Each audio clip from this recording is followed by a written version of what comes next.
Assalamualaikum warahmatullahi wabarakatuh. Kembali lagi bersama kami, Lain Dunia. Di video kali ini saya akan menceritakan sebuah kisah misteri tentang tersesat di alam gaib. Kisah ini diangkat dari seorang narasumber yang dimana nama dan tempat sudah kami samarkan agar menjaga dari hal yang tidak diinginkan di kemudian hari. Kisah ini menceritakan tentang seorang pemuda perantauan yang tersesat di alam gaib saat mensurvei kayu. Tapi sebelum masuk ke ceritanya, jangan lupa ambil posisi yang paling nyaman dan bunyikan tombol lonceng notifikasinya. Dan cerita pun dimulai.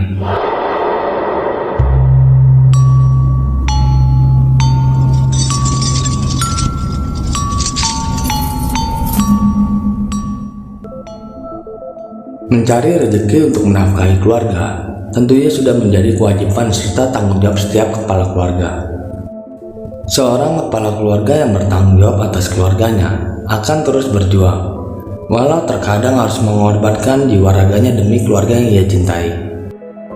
Dalam hidup sudah pasti setiap orang ingin hidup layak, berkecukupan serta bahagia. Namun kembali garis hidup setiap orang itu berbeda-beda. Ada yang miskin dan ada yang kaya. Untuk orang kaya, jika hanya untuk urusan perut tidaklah menjadi sesuatu yang sulit. Namun bagi orang miskin, jauh untuk kemewahan, hanya untuk persejangkal saja, harus bersusah payah memeras keringat, bahkan kehilangan nyawa. Namun tetaplah harus bersyukur, karena patokan kebahagiaan adalah bersyukur. Pada tahun 90-an, di daerah Simpang Gaung Riau masih banyak para penambang kayu mencari kayu untuk diolah. Karena memang pada masa itu, di daerah tersebut masih banyak terdapat kayu berkualitas, sehingga banyak para pekerja dari berbagai daerah datang sebagai pekerja pencari kayu, yang tentunya bekerja dengan para pengusaha kayu. Salah satunya Samin. Ia seorang pekerja yang berasal dari Pulau Jawa. Dia datang ke Simpang Gaung bersama beberapa temannya. Samin datang ke daerah Simpang Gaung hanya bermodalkan tenaga sebagai buruh. Yang penting ia dapat bekerja yang tentunya mengharap gaji untuk menghidupi anak-anak dan istri di kampung. Para pekerja ditampung oleh perusahaan kayu ditempatkan di camp dengan tempat tinggal di bedeng. Di camp terdapat beberapa bedeng. Setiap bedeng dihuni oleh beberapa orang dan dalam pekerjaan mereka berbeda tugas. Pada hari itu Samin bersama beberapa rekannya ditugaskan oleh perusahaan untuk melakukan survei kayu. Dengan kata lain, mereka harus menyisir area hutan untuk mencari kayu yang baik, yang tentunya sudah biasa diolah sesuai kriteria perusahaan. Sebelum pelaksanaan pekerjaan, pemilik perusahaan yang kebetulan memang berasal dari daerah tersebut, yang tentunya sangat memahami daerah itu, paham dalam kisah mulai dari hal yang nyata hingga ke hal mistis. Ia memberikan arahan kepada seluruh karyawan agar dalam pelaksanaan pekerjaan dapat terhindar dari segala yang tidak diinginkan tentunya. Setelah pengarahan dari pemilik perusahaan tersebut, semua karyawan berangkat ke lokasi yang sudah ditentukan. Dalam survei kayu itu terbagi menjadi beberapa kelompok. Satu kelompoknya terdiri dari 5 orang. Dalam pelaksanaannya dimulai dari pinggiran area dengan tugas yang paling tengah sebagai pembuka jalan, serta 2 orang di kiri dan di kanan sebagai pencari dan penanda kayu yang ditemukan. Mereka terus memasuki hutan sampai batas yang ditentukan oleh timnya, yaitu orang posisi paling tengah sebagai pembuka jalan. Pada saat itu, Samin berada di sisi paling kiri. Survei pun mulai dilakukan. Mereka terus memasuki area hutan. Di sela survei sesekali mereka berkomunikasi dan tentunya dengan cara memukul batang kayu atau pentungan yang terbuat dari bambu. Karena satu dengan yang lain yang berjarak tidak berdekatan. Serta sesuai arahan pemilik perusahaan, di hutan tersebut tidak boleh memanggil teman yang jaraknya jauh dengan berteriak, melainkan dengan cara memukul kayu atau pentungan bambu sebanyak 3 kali sebagai isyarat. Setibanya di ujung batas survei, sesuai regunya mereka berkumpul, dan tentunya menghitung jumlah kayu dan jenisnya yang telah ditemukan dalam survei tersebut. Regu Samin terdiri dari Rijal pembuka jalan, Ajis dan Sarman berada di sisi kanan, dan Samin dan Muas di sisi kiri. Sejenak mereka beristirahat di bawah pohon yang cukup rindang, minum serta mengelus sebatang rokok. Pekerjaan itu memang lumayan menguras tenaga. Tentu saja karena berjalan di area hutan yang tak pernah terjamah manusia dengan tanah gambut bukanlah hal yang mudah. "As, mana Samin? Kok belum keluar?" tanya Rijal ke Muas di sela istirahatnya. Karena saat itu dari mereka berlima hanya Samin yang tidak terlihat. "Oh iya ya, mana Samin?" jawab Muas yang baru menyadari jika rekan kerjanya yang berdampingan dengannya belum terlihat bergabung. Muas pun memukul kentongan, pertanda memanggil Samin. Ia berdiri menghadap ke arah hutan yang telah mereka lalui. Seperti arahan pemilik perusahaan, jika di hutan tersebut jika berkomunikasi jarak jauh, hendaknya dengan cara isyarat saja, dengan memukul kayu sebanyak 3 kali. Tidak diperbolehkan dengan teriakan, karena jika dengan cara teriakan, gangguan makhluk gaib akan datang. Hening tak terdengar jawaban dari Samin. Padahal Muas yakin beberapa saat survei tadi akan selesai. Ia masih mendengar langkah dan suara dari Samin. Kembali Muas memukul pentungan bambunya, namun masih tetap hening. Tak ada tanda-tanda keberadaan dari Samin. "Kemana ya Samin? Padahal tadi aku masih mendengar dia di sebelahku. Bahkan sekali aku melihatnya pas kebetulan di area yang tidak terlalu rapat pohonnya," ucap Muas merasa heran. Karena hari sudah mulai senja, Rijal dan Muas serta 2 teman lainnya memutuskan untuk mencari Samin dengan cara menyisir kembali berbalik arah ke arah yang telah dilalui. Namun hingga ujung start survei, Samin tidak juga ditemukan. Hari sudah mulai gelap, apalagi di dalam hutan tentulah semakin gelap. Akhirnya mereka memutuskan kembali ke camp dan melaporkan kepada perusahaan bahwa Samin hilang. Mendengar berita salah satu karyawannya hilang, tentu saja pemilik perusahaan itu terkejut, dan tanpa menunggu hari esok, pemilik perusahaan itu mengarahkan semua karyawannya, bahkan dibantu warga kampung Simpang Gaul, kembali ke hutan untuk mencari Samin. Malam itu dengan membawa berbagai penerangan, semua karyawan dengan dibantu warga mencari Samin. Selain membawa persenjataan seadanya, warga juga membawa pentungan atau alat yang bisa menghasilkan suara keras. Di dalam hutan, pentungan bambu yang biasa digunakan para warga terus dibunyikan. Karena menurut orang pintar atau paranormal, memang dengan cara demikianlah jika tengah mencari seseorang di dalam hutan. Mencari Samin dengan menyusuri hutan bukanlah hal yang mudah, apalagi di waktu malam hari. Selain karena gelapnya malam dan rapatnya pepohonan, tanah di area hutan ini tanah gambut yang tebal. Belum lagi ancaman binatang buas yang setiap saat bisa saja menerkam. Karena di dalam hutan tersebut masih banyak binatang buas seperti harimau dan serta ular yang berukuran besar. Baru saja Muas melangkahkan kaki ke hutan yang lebih dalam, tiba-tiba saja, tolong aku!" terdengar suara berteriak meminta tolong.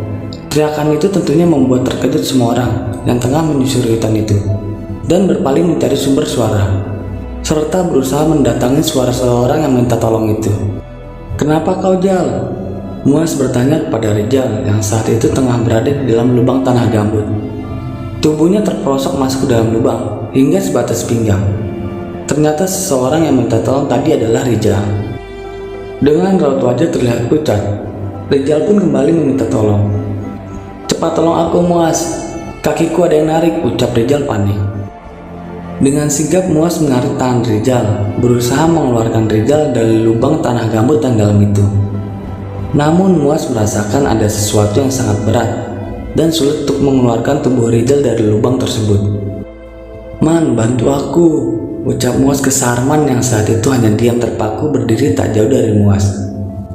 Sarman pun terkejut seakan baru tersadar. Ia langsung bergerak membantu Muas mengeluarkan Rijal. Dengan dibantu Sarman, akhirnya Rijal pun dapat ditarik dan dikeluarkan dari lubang itu. Begitu Rijal berhasil dikeluarkan, terlihat ia seperti menahan rasa sakit pada kedua kakinya. Rizal hanya bisa duduk dengan kedua kakinya nyelonjor ke depan, dan kedua telapak kaki masih berada di bibir lubang itu. "Man, tolong senterkan kakiku nih, sakit sekali," ucap Rizal meminta tolong kepada Sarman yang saat itu memegang senter. Sarman pun segera mengarahkan cahaya senternya ke bagian kaki Rizal. "Astagfirullah Jal, kenapa kaki kamu nih?" Sarman dan Muas beristighfar begitu melihat kedua kaki Rizal. Kedua kaki Rizal terlihat membiru kehitaman, tepat mulai dari bagian pergelangan kakinya hingga ke seluruh bagian kakinya, seperti bekas cengkraman tangan yang teramat kuat. Belum lagi rasa terkejut mereka hilang, tiba-tiba saja mereka dikejutkan lagi dengan sesuatu berwarna hitam keluar dari lubang itu.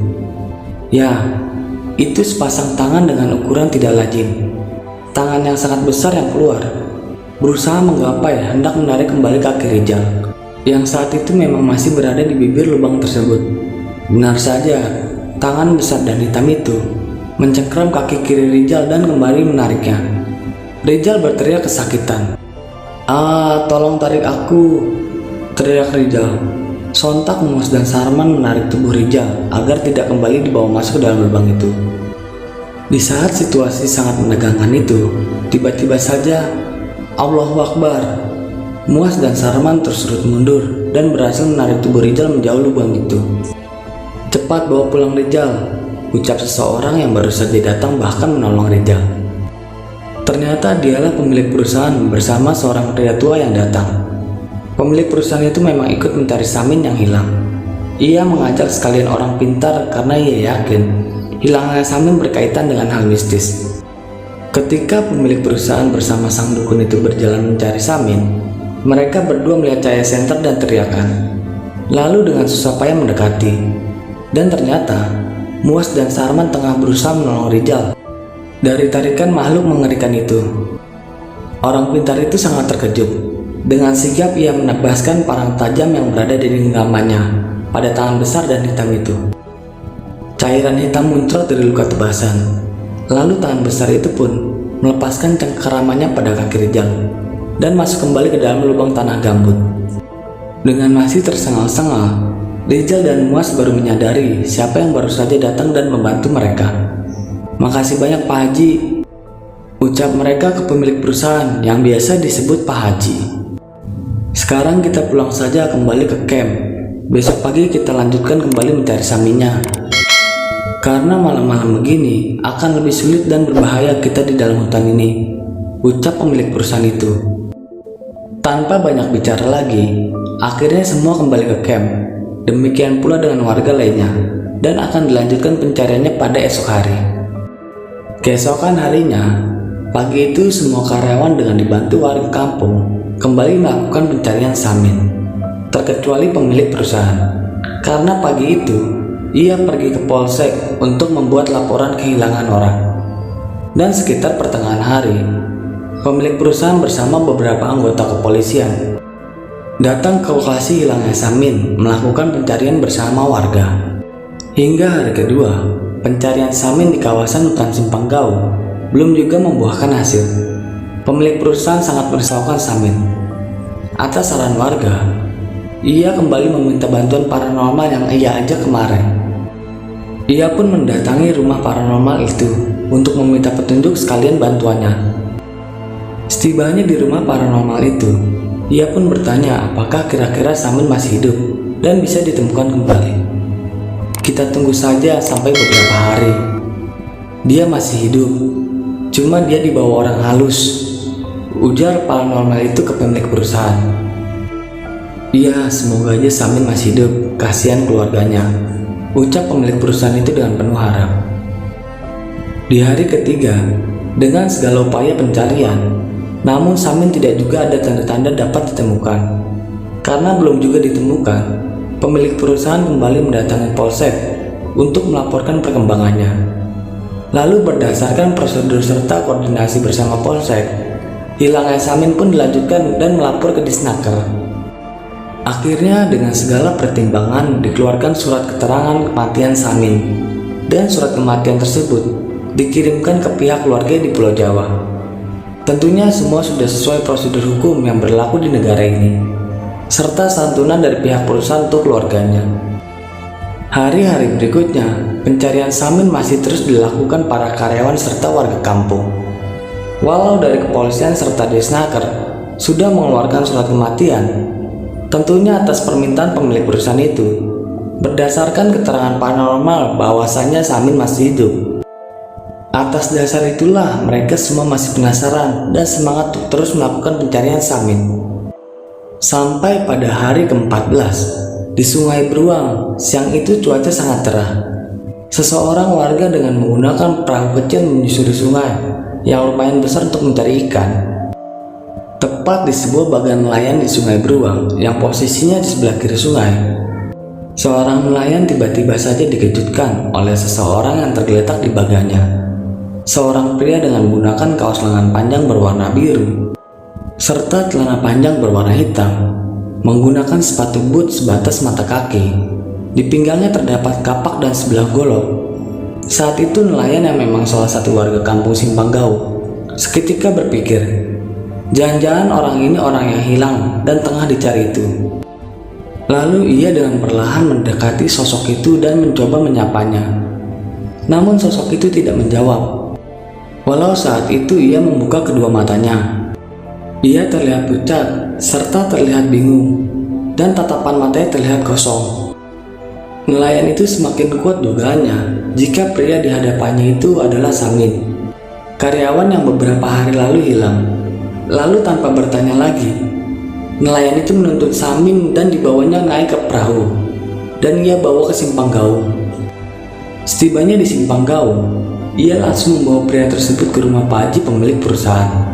Dan benar saja, pria yang ditemukan nelayan tersebut adalah Samin yang selama 14 hari mereka cari. Samin masih hidup dan sehat. Walau saat itu, Samin belum bisa diajak terlalu berkomunikasi. Samin terlihat kebingungan dengan tatapan kedua matanya kosong, dan dia hanya menyebutkan satu kata, "Saya lapar." Lalu Samin pun diberikan makanan. Ditemukannya Samin tentu saja membuat semua pihak senang. Pemilik perusahaan segera melaporkannya kepada dinas terkait dan polisi. Di hari kedua dan ketiga, Samin sudah mulai berbicara dan mengobrol dengan yang lainnya. Walau belum terlalu jelas suaranya, tetapi dapat dipahami. Tentunya semua itu berkat bantuan paranormal yang terus berusaha mengobatinya. Hari keempat, akhirnya Samin dapat kembali normal. Kondisi fisik dan kejiwaannya sudah kembali seperti semula. Ia telah dapat bercerita dengan panjang lebar apa yang ia alami selama 14 hari itu. "Jadi kamu kemana saja selama 14 hari ini, Min?" tanya Pak Haji pemilik perusahaan ke Samin, yang saat itu Samin berada di rumah Pak Haji. Sejenak Samin terdiam, seakan ia tengah berusaha mengingat kembali apa yang ia alami. Lalu ia pun mulai berbicara. "Hari itu sewaktu aku tengah survei dan hampir selesai, tiba-tiba saja kakiku terperosok dalam lubang. Aku kaget dan mengumpat, 'Sialan dasar hantu hutan,' ucapku saat itu. Lalu aku pun berusaha menarik kaki dari lubang itu dan aku kembali melanjutkan perjalanan. Dan tiba-tiba saja aku ingin buang air kecil. Aku pun buang air kecil di rawa yang tak jauh dari tempat aku berdiri saat itu," ucap Samin bercerita sambil sesekali meneguk kopi hitamnya. Lalu ia pun melanjutkan ceritanya. "Setelah buang air kecil, aku kembali melanjutkan perjalanan. Namun di situ ada keanehan. Aku berjalan, tapi aku tak sampai-sampai. Aku hanya berputar-putar di tempat itu, di mana aku buang air kecil. Sebenarnya aku melihat sewaktu Rijal dan Muas yang lain mencariku, dan saat itu aku memanggil mereka. Namun sepertinya mereka tidak melihat dan mendengar suara atau keberadaanku. Aku sedih dan ketakutan di saat mereka meninggalkan aku sendirian di hutan itu. Hari pun mulai gelap. Akhirnya aku memanjat sebatang pohon karena kalau di bawah aku takut banyak binatang buas. Pada saat aku di atas pohon, bajiku dilepas untuk aku gunakan mengikat badan pada pohon itu. Dan ketika siang, aku turun dan berusaha kembali berjalan untuk pulang. Namun masih saja tetap berputar-putar di tempat itu. Aku juga melihat kawan-kawan serta warga kampung mencari aku selama ini. namun sepertinya tidak ada yang bisa melihat aku. Setelah 3 hari, malam itu seperti biasa aku di atas pohon. Tiba-tiba saja aku didatangi oleh 3 orang yang tidak aku kenal. Yang pertama seorang laki-laki tua menggunakan baju serba putih dan bersorban. Jenggotnya panjang dan putih. Yang di kiri dan kanannya diapit oleh kedua pria tinggi besar. Yang sebelah kanan terlihat ramah dan baik. Namun yang sebelah kirinya, dia seram. Mata sebelah kiri ditutup kain hitam seperti bajak laut. Aku dijemput dan dibawa oleh ketiga orang tersebut. Aku tidak tahu hendak dibawa kemana. Yang jelas aku dibawa berjalan ke tempat keramaian, seperti pasar atau perkotaan. Aku diajak makan di rumah makan mewah. Namun anehnya, ketika aku berbicara dengan orang-orang yang ada di sana, seakan-akan mereka tak mendengar suaraku. Keesokan harinya, aku diajak ke rumah sang raja. Rumahnya besar pakai istana megah. Di rumah itu aku dijamu dengan mewah, makanannya enak-enak, dan setelah acara selesai, aku disalami rajanya dan banyak lagi orang yang menyalamiku. Dan ternyata rajanya itu, yang salah satunya menjemput sewaktu di dalam hutan. Laki-laki tua berjubah serta bersorban putih. 2 laki-laki kiri dan kanannya itu pengawal pribadinya. Setelah acara selesai dan bersalaman, aku dipersilakan untuk istirahat di sebuah kamar yang besar dan mewah, dengan kasur yang empuk dan tebal. Seumur hidupku, baru kali itulah tidur di kasur empuk yang setebal itu. Mungkin saking nyamannya, tak memakan waktu lama aku pun tertidur lelap. Entah berapa lama aku sudah tertidur saat itu. Namun kedua mata aku masih dalam keadaan terpejam. Samar-samar aku mendengar suara kicauan burung. Secara perlahan aku membuka kedua mataku ini. Dan betapa terkejutnya aku. Begitu kedua mataku terbuka, ternyata saat itu, aku tengah berada di bawah pohon nibung yang rimbun. Aku lihat kasur tebal dan empuk semalam saat itu, yang ada hanya tumpukan daun nibung. Astagfirullah, aku di mana nih? Seketika sekujur tubuhku merinding. Segera aku bangkit berdiri. Di sekelilingku hanya semak belukar. Mana rumah yang megah semalam? Demikian pikirku. Aku melangkah meninggalkan tempat itu dengan segera. Aku mengikuti jalan setapak yang terlihat olehku. Pikiranku berkecamuk, memikirkan keanehan yang aku alami. Beberapa langkah aku berjalan, kira-kira 40 meter di hadapanku. Aku melihat sungai. Aku teruskan melangkah hingga akhirnya aku berada di tepian sungai itu. Aku merasa sangat haus. Tidak ada air minum selain air sungai yang berwarna kecoklatan itu, yaitu ciri khas warna air di kawasan tanah gambut. Aku berjongkok dan menyatukan kedua tanganku untuk mengambil air, lalu ku minum. Lalu aku membasuh muka dan kepalaku. Lumayanlah sedikit membuatku lebih segar. Lalu kusapukan pandangan mataku ke segala arah. Dan di seberang sungai, aku melihat ada bagan nelayan. Mau tidak mau, aku harus menyeberangi sungai ini. Karena kalau aku di sini, bagaimana aku bisa pulang atau bertemu dengan orang lain? Kalau di bagan itu pasti lambat atau cepat, pemilik bagan itu akan datang dan bisa menolongku. Pikirku saat itu. Aku hanya bisa pasrah jika memang saat aku berenang menyeberangi sungai ada buaya dan memangsaku. Dengan membaca bismillah, aku pun menyeberangi sungai itu yang lebarnya kira-kira 50 meter. Tidak ada kesulitan bagiku untuk menyeberangi sungai, karena sejak kecil aku sudah terbiasa berenang di sungai. Alhamdulillah aku selamat di seberang sungai. Namun karena lelah menyeberangi sungai, akhirnya aku terbaring di pelataran bagan itu, yang akhirnya aku ditemukan nelayan dan dibawa kemari. Demikian cerita Samin dengan panjang lebar. Warga yang saat itu berkumpul bergidik ngeri mendengarnya. Namun di balik cerita dan kembali Samin dengan selamat setelah 14 hari, ada seseorang yang berusaha menolong Samin, yaitu pemilik perusahaan yang meminta bantuan kepada seorang paranormal. Karena ketika Samin baru hilang, paranormal itu berkata jika Samin hilang karena dibawa oleh makhluk halus atau biasa disebut orang bunian. Dan itu akibat kesalahan yang telah diperbuat oleh Samin saat survei kayu di wilayah simpang hutan Gaung. Paranormal itu menyanggupi permintaan pemilik perusahaan ini dan berusaha dengan cara berkomunikasi dengan pemimpin dari orang bunian atau orang harus itu. Yang menurut Samin, sang raja dari orang bunian itu adalah yang menjemputnya. Dan akhirnya mediasi dengan cara gaib antara sang paranormal dan Raja Hutan Gaung membuahkan hasil. Akhirnya Samin pun dikembalikan. Kejadian yang dialami Samin itu hanya salah satu cerita mistis yang ada di kawasan hutan Simpang Gaung. Masih banyak lagi kisah mistis yang pernah terjadi.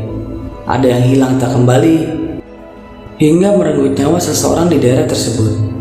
Membuktikan jika wilayah itu sangat angker. Namun semua itu tergantung diri kita. Jika kita bisa menjaga diri, saling menghargai dan menjaga attitude, insya Allah kita akan selamat dan aman. Bukan hanya di hutan Simpang Gaung saja, tapi dimanapun kita berada. Karena di dunia ini, selain kita bangsa manusia, juga ada mereka yang gaib.